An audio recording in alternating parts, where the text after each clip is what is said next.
Welcome to Scrolling to Death. Today, you're going to hear an interview with Mike McKell, who is a member of the Utah State Senate. He's also an attorney, and Senator McKell has sponsored groundbreaking legislation to protect teens from the harms of social media. There was so much to learn from Senator McKell, and we had just a well-rounded, interesting conversation about our kids' use of social media and addictive online platforms. So let's get right into my conversation with Senator McKell. We got connected through Ben Tracy, right? Did he interview you? Ben is the guy that's the runner, right? Yeah. Yeah. I love what he's doing. I think it's pretty awesome. Yeah. Bringing awareness to this issue is certainly, I think it's pretty cool. And I know he's, I mean, the hard part for a guy like Ben is he's out there meeting with families that have been impacted in really serious ways. And that's kind of the hard part as a lawmaker is meeting the families, hearing the stories. In our committee, we had a family who had lost a child who went down a really dark road on the web and ended up committing suicide. And unfortunately, I think there's a lot of those stories. There is a lot. And I interview a lot of those families and parents who have lost a child. And it's hard. It's the hardest thing, but I think it's really important for parents to hear these stories and like the human experience behind the kids and what they're being fed on these platforms, right? Well, and the difficulty for me is there are some parents that say, well, it's the role of the parent. The parent should step in and intervene in these situations. But as you've talked to parents, as I've talked to parents, one of the kids, a recent one that we had, and it was somebody that I think Ben Tracy had met with. It was kind of a sextortion ploy, and it was within 5 hours the kid was gone. Yeah, mom and dad are at work, and kid had committed suicide that quickly. And even if mom and dad had done almost everything right, there's not much that they could have done to avoid that situation. And to just simply blame parents and say, parents need to monitor it, they do, that's correct. But the idea that there's some perfect monitoring system is just not reality. No. And it's the devices, the addictive devices that don't really allow for a monitoring system to truly get through that API and be able to catch these deadly and harmful things that are getting served to children, right? Yeah. Okay, we're going to talk about all of that today. So I'm joined by attorney and Utah State Senator Mike McKell. Hi, thank you for doing this today. No, I'm happy to be here. Thank you for having me. So, we're going to talk about some legislation that you sponsored that in Utah to protect teens online. But first, I want to talk a little bit about the fact that you're a dad of 4 and probably dealing with all of this stuff yourself. So what are their ages? So 23 to 17.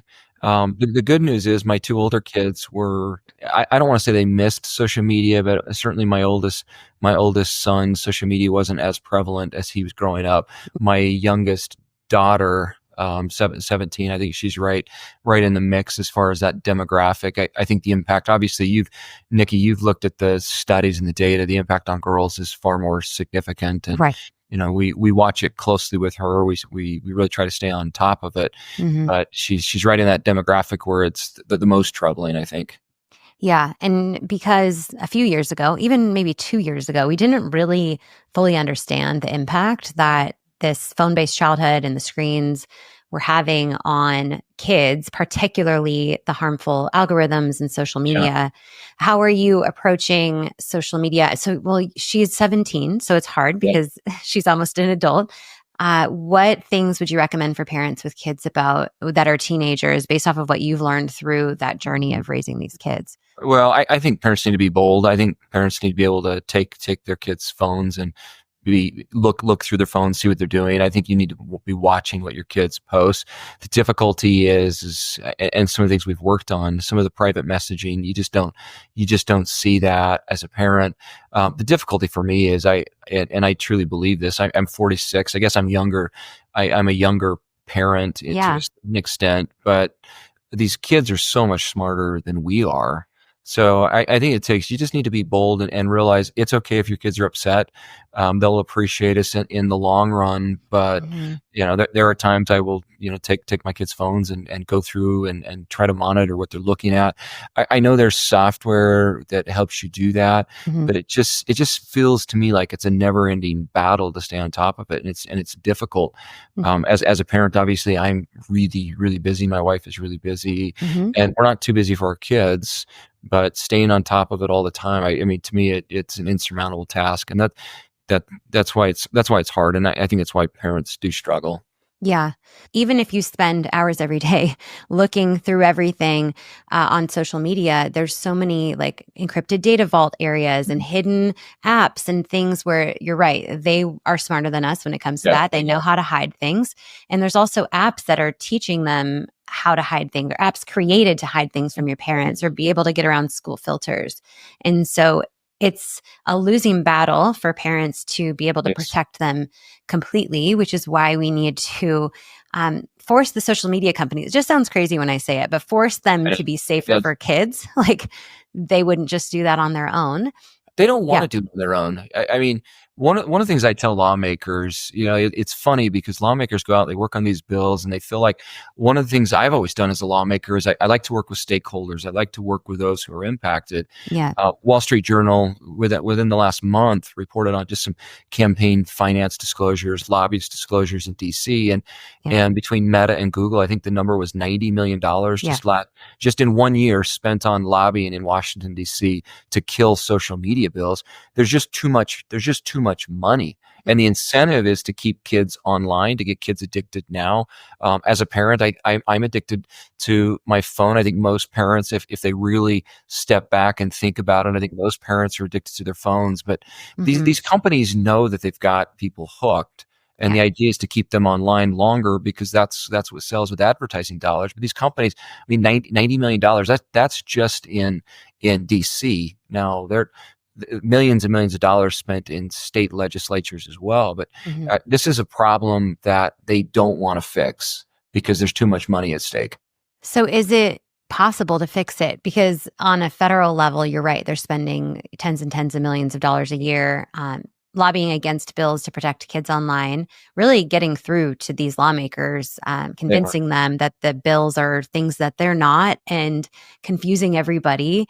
And Mhm. so, but you were successful in Utah, right? And getting a law Yeah. passed that's similar to some of the federal laws that we've been trying to get passed. So tell me about that law, and then how are we able to kind of duplicate that effort on a federal level? Well, I don't know that things can be fixed in DC right now. I mean, DC is supposed to be slow, is supposed to be hard. Yeah. Sometimes we complain about gridlock, and gridlock was by design in DC. But we're no different than a lot of states. There are a lot of states that have passed bills and worked really hard. One of the things we did in Utah, I think, is different than some states. Is we've run an in-depth constitutional analysis. We hired a constitutional firm to do an analysis, and we've worked Hmm. closely. Our team includes myself, another Senator Kirk Collimore. He's a really, really good attorney. Jordan Tusher in the House, very good attorney. But we worked closely with our governor, who has a law degree. We worked closely with his counsel, law degree, Yeah. our Department of Commerce, and groups and groups of attorneys to try to do it right. But we're no different than other states. I think the state of California is an example of a state that's really, when I look at the legislation that they've been running, it's very clear to me that they have run a very in-depth legal analysis like we have. Hmm. And I'm a red state, that's a blue state. Hmm. I think we both want the same thing. I think we want to protect our kids, but I think it's pretty cool to see some of these states that it's very obvious to me which states are taking it serious in the legal analysis, trying to pass constitutional muster. That's one thing that we are working very hard at in Utah. When I look at the analysis of what California has done, a lot of the algorithm work that they've done, I think it's clear to me that they are trying very hard to pass a bill that will survive as it moves forward through the courts. Our bill is going to move forward. There's a lot of bills moving forward, and we have every intention of going all the way to the U.S. Supreme Court. I wish Congress would pass a bill, but Congress is difficult. It's a difficult place to pass a bill. Yep. And between Meta and Google, when you're spending tens of millions of dollars to block those efforts, Hmm. it makes it hard. Yeah. Well, now we got President Trump coming in and buddy with all the social media executives and having meetings with them. And so you don't know what's happening behind closed doors. It'll be interesting to see what that's like. Obviously, President Biden in his State of the Union address a couple of years ago talked about taking on social media and those companies. At the time, President Biden led kind of a bipartisan effort. Senator Blackburn, who is a Republican, was running one of the hardest hitting bills in DC. But the reality is I think DC is they've not been able to deliver. I think the lobbying efforts, $90 million between Google and Meta, is just slowed down the process. It will be interesting. Obviously, you say buddy, President Trump and probably Elon Musk. They're certainly friends, and it'll be interesting to see what that relationship is like and the willingness to push back. In the meantime, we're going to do that from state level. Our intention is to continue to push forward and learn from other states, and eventually, look, we are prepared and willing to go all the way to the U.S. Supreme Court, and that's what we plan to do. Okay. So did your law pass, and then some of the companies sued, or what's the status? So our law, we've passed a couple laws. We've been sued twice. Which organizations sued? NetChoice. Right. Okay. Which is backed by. And let me just say something too. If there's any lawmakers listening, this is one of the things that I think is interesting. Lawmakers, we really do like to work with stakeholders.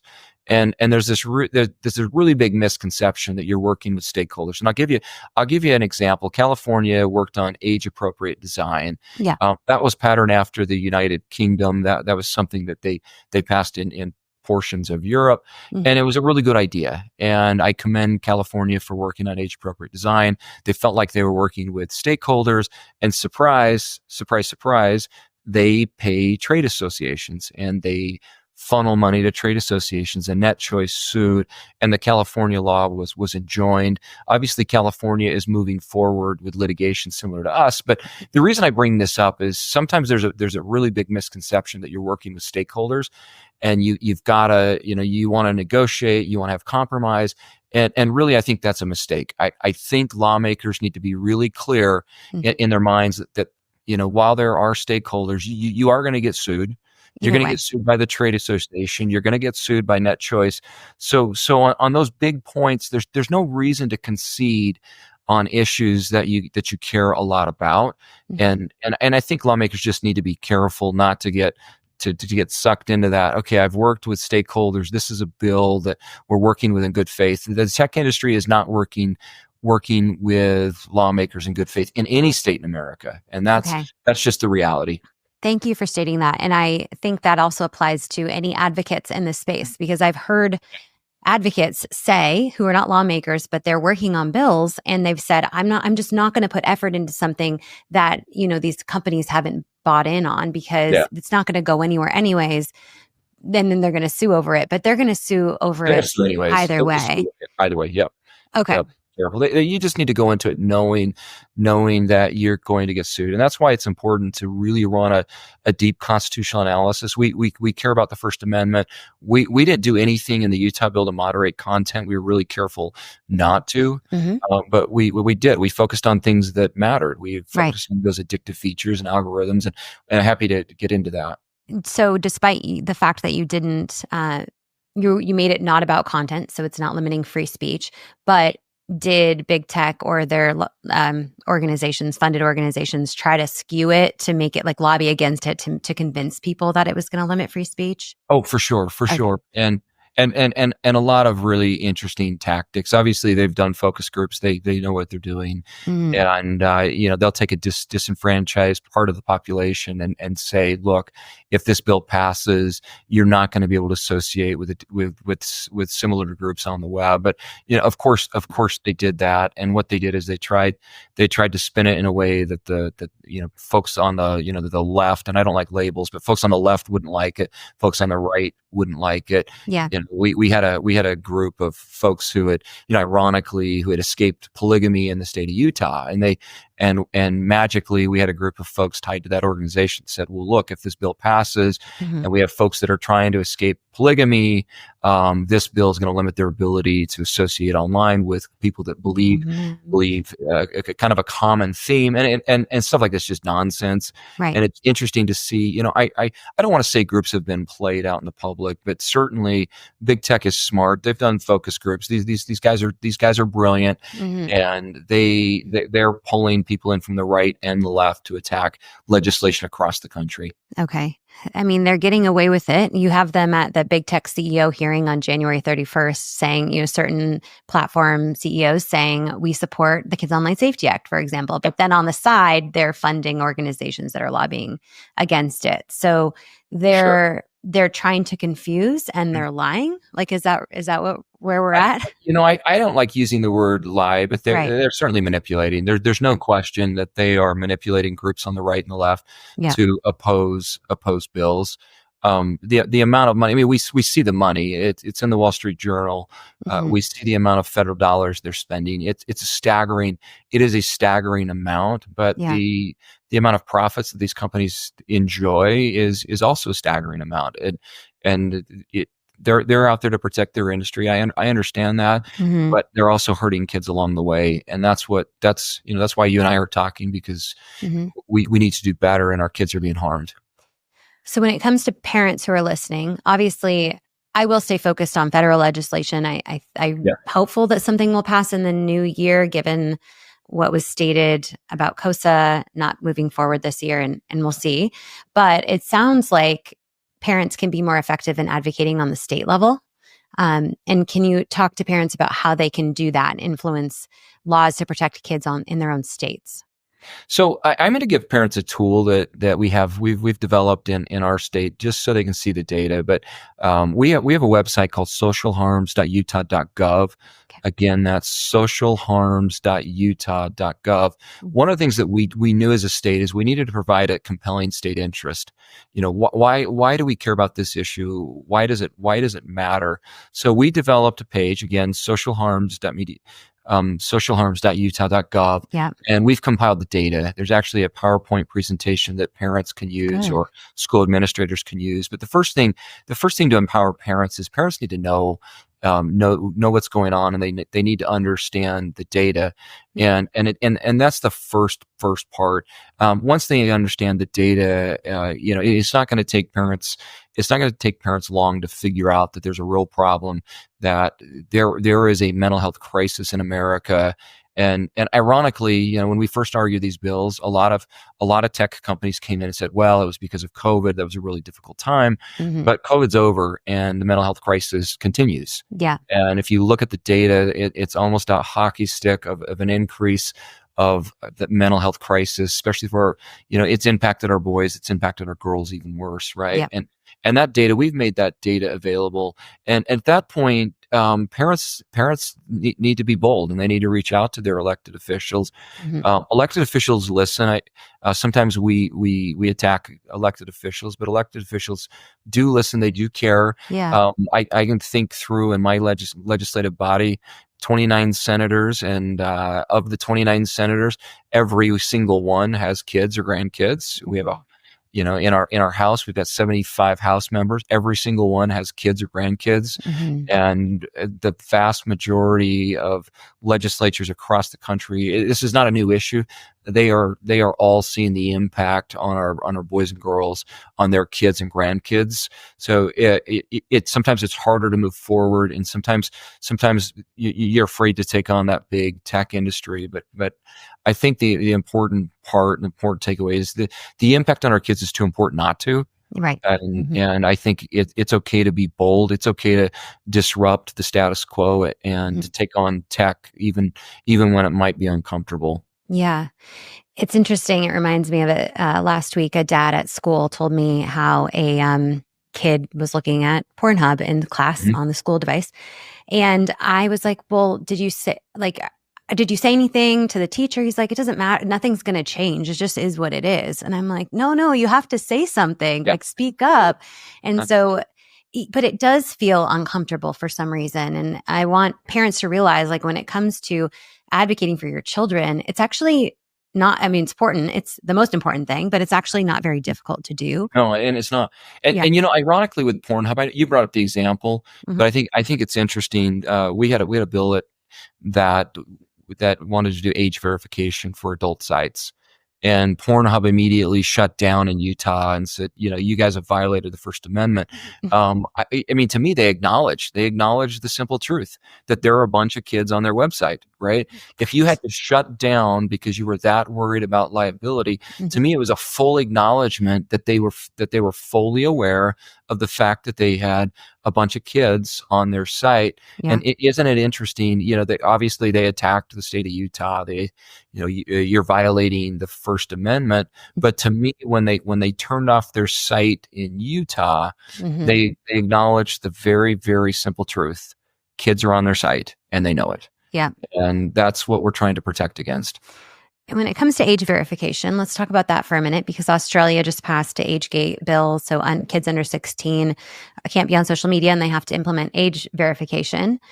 It sounds like you may have done a little research on this, but parents are worried about age verification and giving out their children's personal information. So how does that look? Like, how would that tech look? Do you have insight on that?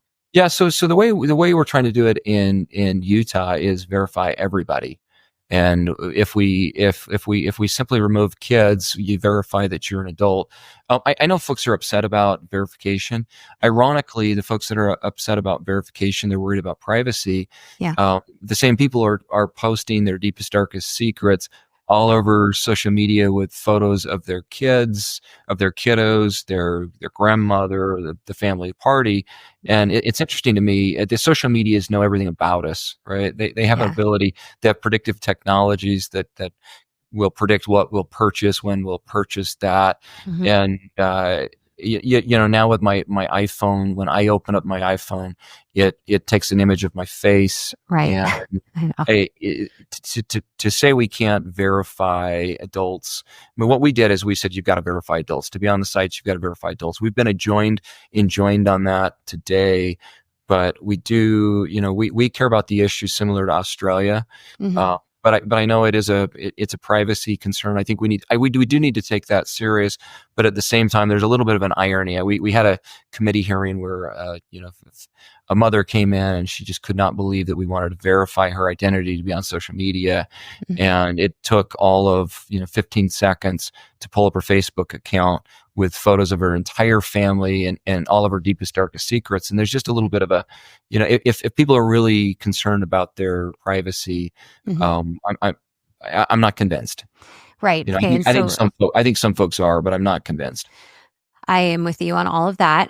When I spoke with an advocate in Australia who helped to Yeah. get that law passed, and within that law, it states very clearly that the companies, whatever process they use so maybe it's uploading a document to prove an age, that document is immediately destroyed after it's verified. And so and there's large fines, maybe $500 million or something, if the company is be found to retain that document.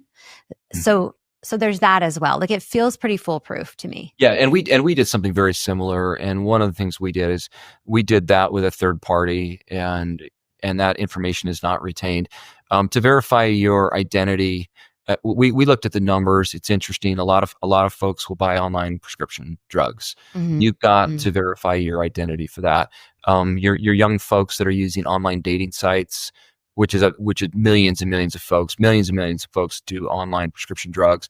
All of those companies have tools to verify your identity. Hmm. We focused on adults, and that's what we did in the state of Utah. But Hmm. the reality is we verify our identity every day. Every day when I open up my iPhone, it verifies my identity with my face. Yeah. And it's not it to say it can't be done, or it's a tool we don't use. It's a tool we use every single day. Right. Okay.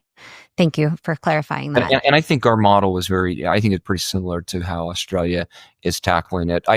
One of the things we do here is we do track other states and other countries, and Hmm. I am fascinated to see how that plays out in Australia. I think it's interesting. Hmm. It's an interesting approach.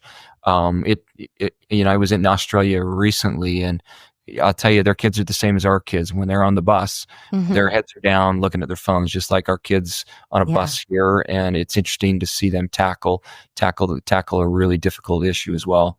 Yeah. Well, and maybe in a year and a half, it'll be like it 1995 again, where kids are outside playing and And talking to talking each to other each on the other. bus. Yeah. It's funny. I was there, and I don't want to digress too far, but Yeah.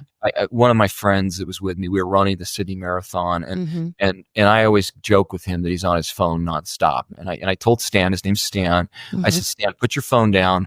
And I've worked on this issue, so I'm probably more aware of it than most. I said, Mm-hmm. and we were watching as a group of kids in Sydney got on the bus, and I said, Stan, as that bus takes off, I want you to count how many kids are not on their cell phones. And it was almost 100% of those kids in Sydney on that bus. The moment they got on the bus to go home from school, nearly every single one of them had their head down on the phone, and it kind of surprised him. But that's the same here. It's Mm-hmm. it's no different. But it's interesting that Australia is trying to tackle the issue, the United Kingdom, the European Union, Mm-hmm. Canada, the United States, these countries that have prolific use of social media.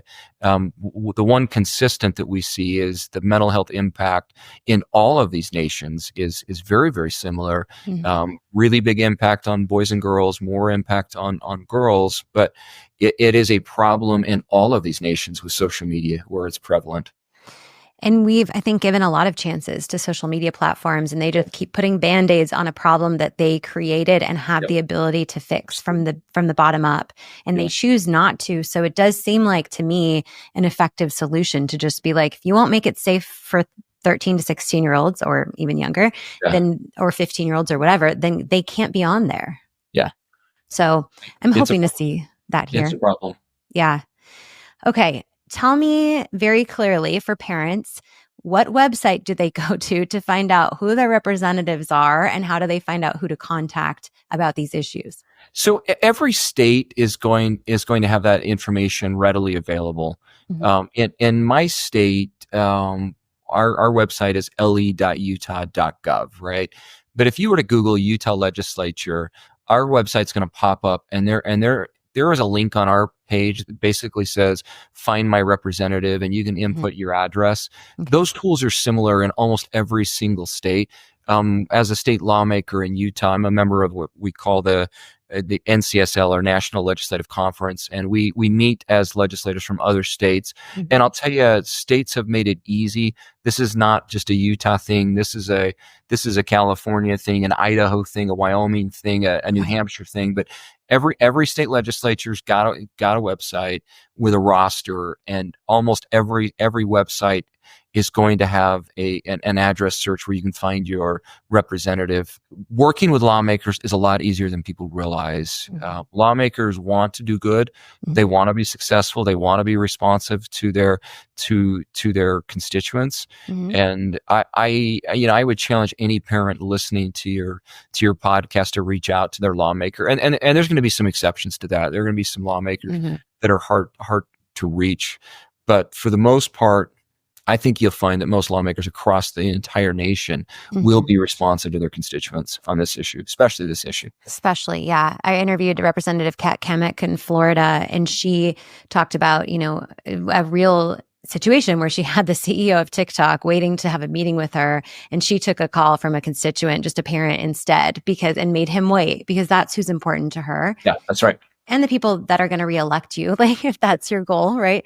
So it is. Yeah, usually. I'll tell you, I'm stating the obvious, but if there are lawmakers in America that don't have children or grandchildren, they're very, very few. Mm-hmm. Nearly every lawmaker in America is impacted by this issue. This is not an issue in the Utah State Legislature. This is an issue in the entire country. Yeah. That's why it was part of President Biden's State of the Union address. As a Democrat, at the same time, Marsha Blackburn, U.S. Senator, was running a bill as a Republican. This is a bipartisan issue. Unfortunately, this is a very prolific money issue where the tech industry is going to do everything to slow us down and to stop the issue. But it's a bipartisan issue. I don't care if you're a Democrat or Republican. Democrats, Republicans across this nation are all working on this issue. The solutions at first looked a little bit differently. I know when we passed our bill at first, and we've made some changes. It was a reporter from the New York Times that asked me about our bill and why it was different than the approaches we were Hmm. seeing in blue states. And at first, I think that was true. Okay. But I think the approaches now in red states and blue states are actually, I think they're meshing more and more closely. I think the states are doing a better legal analysis. And as Hmm. these cases go up to the Supreme Court, I think you'll see the solutions in both red states and blue states look very similar. Okay. Yeah. And when you look at the Kids Online Safety Act, which was the big Yeah. federal bill that made progress this year, it was right down the middle, like Yeah. bipartisan, It both was. sides supported. It really was just that big tech got Yeah. to it and confused It people, was. It was. confused the right people who Yeah. were meant to put it up for a vote, and it died there. So, um, anything else you want to share with parents on this subject before we close out? I'm going to say this again: be bold with your kids. It's too important. Mm. Um, you may think that everything is okay with your kids, and I hope you're right. Some of the cases that we've seen, probably that you've looked at, Nikki, these are kids that got caught up in something, in a private message on a social media site, Yep. and we've lost lives within hours. Hmm. And don't be afraid to take bold action with your kids. Just know that it's worth it. Your kids are struggling. A lot of your kids are struggling more than you may realize. Hmm. So don't be afraid to be bold. Be bold in delaying, like just don't give them access. I always quote this, but there's no actual proof that they will suffer negative consequences if you keep them off of social media. In fact, those Yeah. kids will be the ones that thrive. Will they have FOMO? Yes, but that's not going to be as harmful as giving them access. Yeah, totally agree. So, like try to find someone to delay in community with Yeah, can be really helpful. But also, I think a big thing is talk to your kids about why you're delaying and why you're saying no. Like they need to know because yeah, they're probably going to sneak access on some other device or their school issued device or their friend's phone. So yeah. those conversations need to be had as well.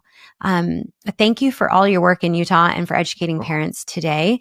And I will include some of those resources, especially that socialharms.utah.gov site. Yeah. No, that and sounds important. thank you for covering this issue. This is an important issue, and it says a lot that you're covering it. Obviously, you're around kids or grandkids that are impacted, friends, kids that are impacted, and Mhm. I appreciate the work you're doing on it.